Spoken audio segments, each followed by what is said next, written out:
Professor Manoj Jha. शुक्रिया madam, शुक्रिया आपके वहाँ होने के लिए भी।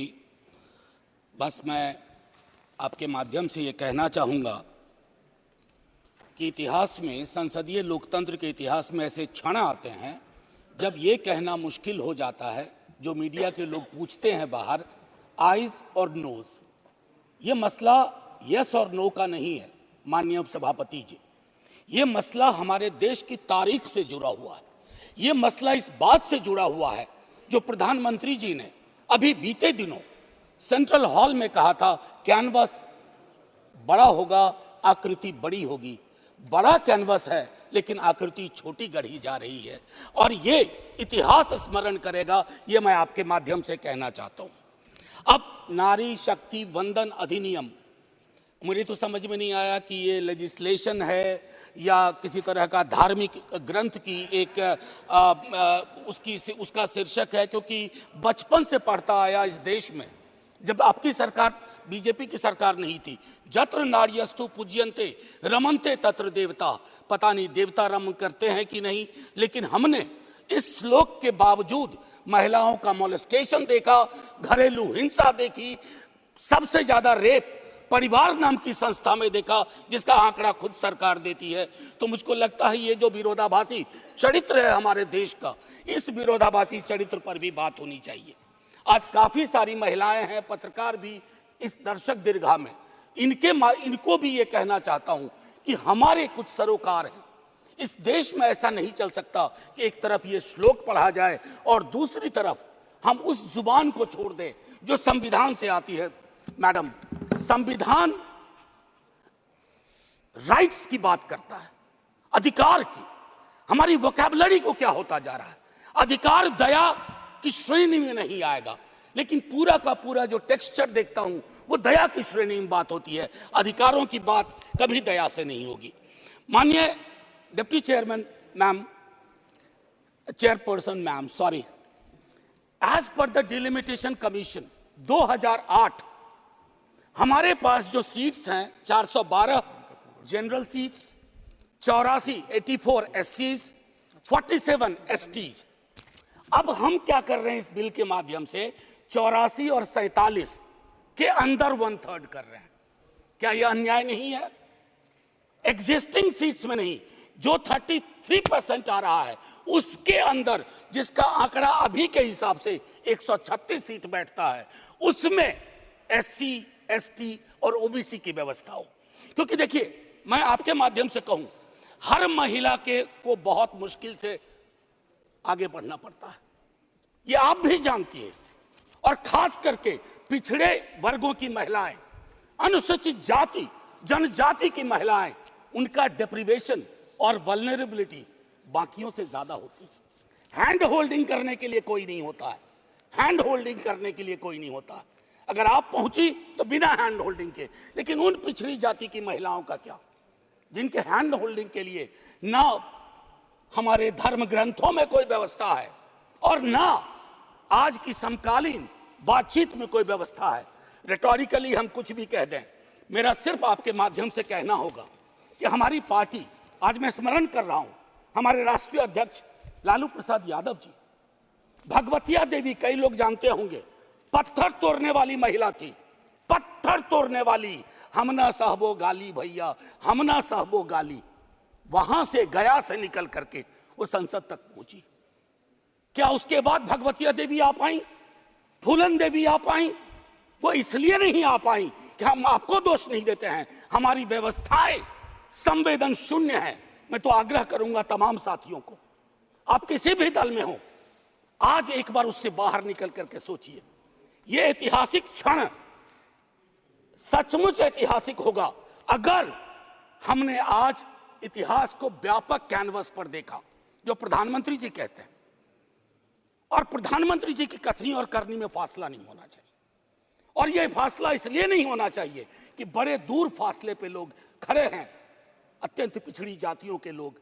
मैडम, आप, अगर आपके माध्यम से मेरी बात पहुंच रही हो, तो आज मैं आग्रह करूंगा तमाम साथियों से, चिंता न करिए दलीय व्हिप की। दलीय व्हिप समाज की व्यवस्था पे भारी होना चाहिए, इसलिए मैंने कहा समर्थन विरोध नहीं, आज भी मौका है इसको सेलेक्ट कमेटी में भेज करके एससी एसटी और ओबीसी को इनकॉर्पोरेट किया जाए। नहीं, आज हम नहीं करेंगे, हम ऐतिहासिक गुनहगार होंगे। मैं यकीन के साथ कहता हूं, बाहर लोग वॉच कर रहे हैं, कहेंगे कि तुमने क्या किया, ये व्यवस्था ऐसे नहीं बदली जाती है। तो मैं आपसे आग्रह करूंगा आपके माध्यम से कि अपने दायरों से अलग होकर के आप जब ओबीसी की बात करते हैं तो ये रेटोरिक से आगे बढ़ना चाहिए, हमारी चिंताओं में आना चाहिए। ये नहीं होगा कि बाबा साहब भीमराव अंबेडकर को माला भी पहनाए और उनकी बात को आत्मसात न करें। ये जो फर्क हमारे इसमें आ रहा है, इससे कई तरह के विरोधाभास का जन्म हो रहा है। मैडम चेयरपर्सन, मैं आपको कहूं कि कोटा विद इन कोटा की जब हम बात करते हैं तो उसमें एक टर्म आता है जो एक अमेरिकन सिविल राइट एक्टिविस्ट ने 89 में दिया, इंटरसेक्शनैलिटी। अब ये इंटरसेक्शनैलिटी को, चूंकि मैं हिंदी में बोल रहा हूं, आज मैंने सुबह इसका अनुवाद बहुत ढूंढा, उसके अनुवाद में एक अनुवाद आया प्रतिच्छेदन। इंटरसेक्शनैलिटी का मतलब होता है कि हम हर लेयर की एजेंसीज और उसके अंदर की क्या विधाएं हैं, उसके आधार पर अपना चरित्र, अफर्मेटिव एक्शन प्रोग्राम को यह देखना होगा।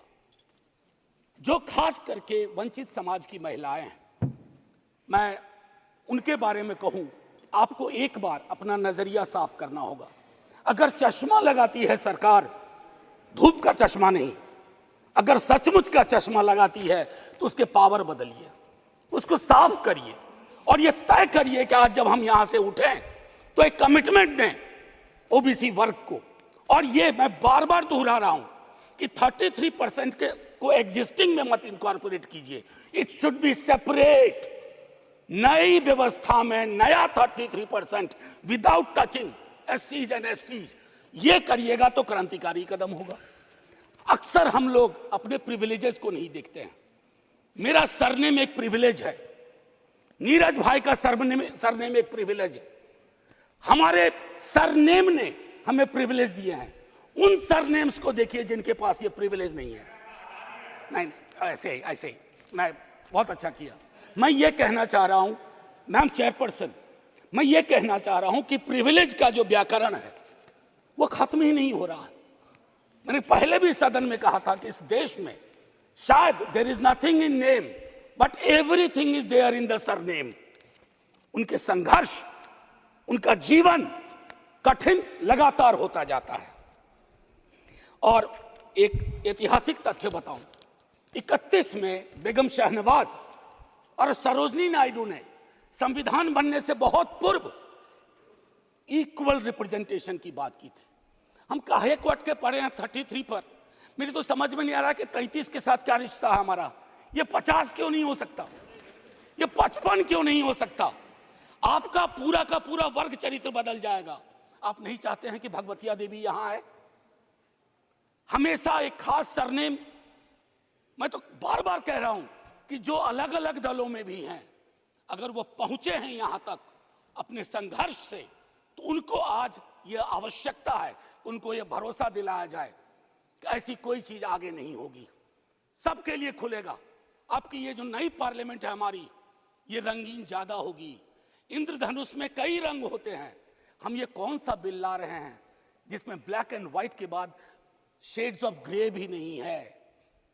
अगर हमारा उद्देश्य डिपेंडिंग ऑफ डेमोक्रेसी है तो कदम उस दिशा में बढ़ाने होंगे। मैंने पहले भी कहा था कि 2010 में हमारा रिप्रेजेंटेशन देखिए, उसमें हमने SC, ST, OBC and minorities की बात की थी। और हम इसलिए नहीं कर रहे हैं, हम चाहते हैं कि वर्ग चरित्र बदले, संसद सचमुच में प्रतिनिधित्व की संस्था बने जिसमें सबके आकार हों, सबकी शक्लें हों। ये ना हो कि एक प्रभुत्व वर्ग का उस पर हमेशा उस पर छाप रहे।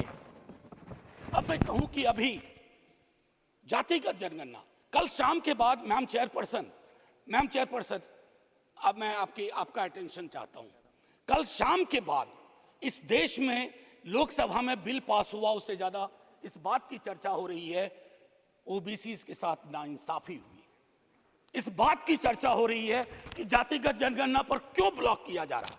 और मैं ये कह रहा हूं, हमारे सीएम नीतीश जी और तेजस्वी जी डिप्टी सीएम, उन्होंने जातिगत सर्वेक्षण कराया। 28 अगस्त को मेरे पास दोनों एफिडेविट है। पहले एफिडेविट कौन लेके गए? सरकार। तुषार मेहता खड़े होते हैं, सॉलिसिटर जनरल, ये कहते हैं कि state government can not do any activity like census और एक्टिविटी अकिन टू सेंसस। लेकिन शाम तक जब अप्रोर होता है, दूसरी एफिडेविट आती है, कहती है गलती से वो पैराग्राफ लग गया था। सरकारें ऐसी गलतियां नहीं करती हैं, ये मानस करवाता है, ये प्रेजुडिस माइंड करवाता है। मैम चेयरपर्सन, बस ज्यादा नहीं लूंगा।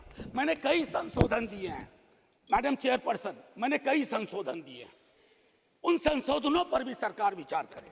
हाथ जोड़ के कहता हूं, आपका कुछ भी नहीं बिगड़ेगा। हृदय विशाल रखना चाहिए।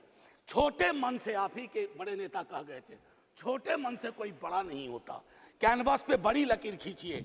और मैं आखिरी में एक बात कह के खत्म करूंगा कि गले मिलकर गला दबाने की कोशिश ना हो। मैम चेयरपर्सन, 1 मिनट, एक कविता लेके आया था, उसके पहले गले मिलकर गला ना दबाइए, और ये कविता पढ़ के खत्म करूंगा और जय हिंद बोल दूंगा।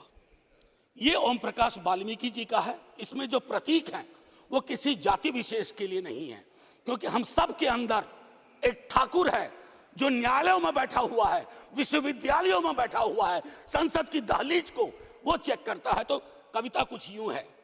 चूल्हा मिट्टी का, मिट्टी तालाब की, तालाब ठाकुर का, भूख रोटी की, रोटी बाजरे की, बाजार खेत का, खेत ठाकुर का, बैल ठाकुर का, हल ठाकुर का, हल की मूठ पर हथेली अपनी, फसल ठाकुर की, कुआं ठाकुर का, पानी ठाकुर का, खेत खलिहान ठाकुर के, गली मोहल्ले ठाकुर के, फिर अपना क्या, गांव, देश, शहर। और मैं फिर से क्लैरिफाई करता हूं, वो ठाकुर मैं भी हूं, वो ठाकुर संसद में है, वो ठाकुर विश्वविद्यालयों में है, वो ठाकुर विधायिका को कंट्रोल करता है। इस ठाकुर को मारो जो हमारे अंदर है।